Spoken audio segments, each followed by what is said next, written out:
So this is lesson 54B, the second video in Algebra 1, talking about solving simultaneous equations by substitution.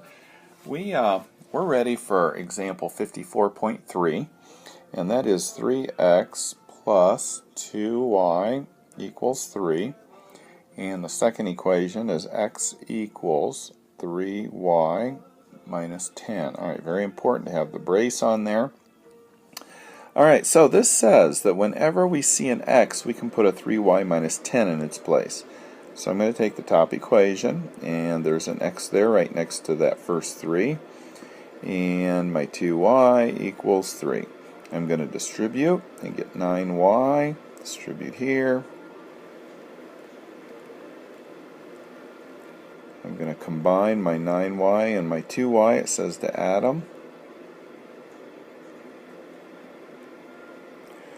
This says take it away, so I'm going to get rid of it by adding 30 to both sides. So those go away. So I'm left with 11y equals 33. Divide by 11, divide by 11, and my y equals 33 divided by 11, which is 3. Alright, so now I've got my y equals 3. I'm going to look up to my initial two problems here, find the one that looks the easiest, and plug this 3 into it. It doesn't matter, like I say, it doesn't matter which one you plug it into, you're going to get 3. So let's do it again. Let's do both of them. Let's plug it into the first one. 3x plus 6 equals 3. 3x equals, subtract 6 from both sides. Divide by 3, divide by 3, x equals negative 1. Okay, so my answer then would be my x number and my y number, negative 1, 3. Alright, let's take this 3 and plug it in the second equation, just to show you again that it doesn't matter which equation you plug this monster into.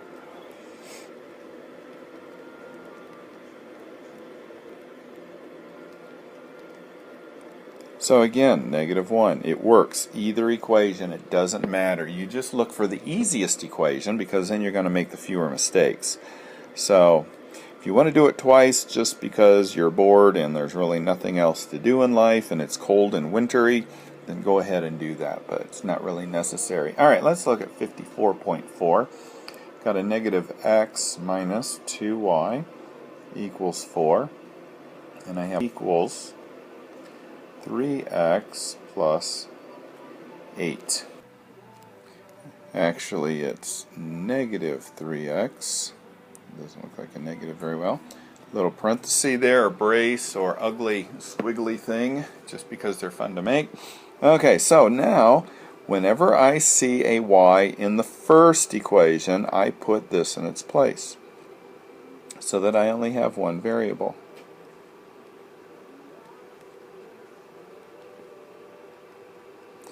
Now I'm going to distribute. Don't forget to distribute that negative. Negative 2 times negative 3 is positive 6. Negative 2 times positive 8 is negative 16. And that equals 4. Bring these two together. Add 16 to both sides. Those go away. We get 5x equals 20. Divide by 5, divide by 5, x equals 4. So I found my x. Now I'm going to look at the top equations. Which one of these two looks the easiest? Well, neither one looks the easiest, but this one's already set up that when you put x in here, multiply it by negative 3, add 8, you're going to get y. So we're going to do that one because it looks like it'll be the best. My x is 4. So y equals negative 12 plus 8, and y equals negative 4. So when x is 4,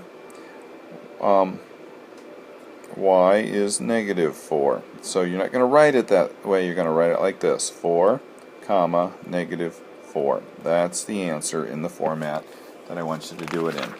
Alright, let's look at one more example and we'll be good. Okay, so this is example 54.5. This one maybe looks a little tricky. It's really easy. X equals Y. Okay, so whenever I see an X, I can put a Y in. Whenever I see a Y, I can put an X in. Doesn't really matter. So let's go 2X plus, we just said that X and Y are the same, so I'm going to put an X in there instead of a Y since they're equal.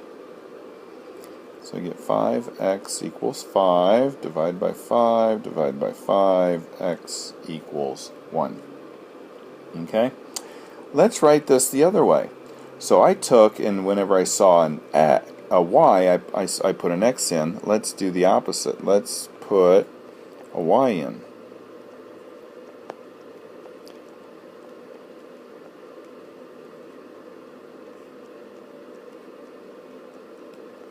Okay, so x and y are both 1. So your answer is going to be 1, 1.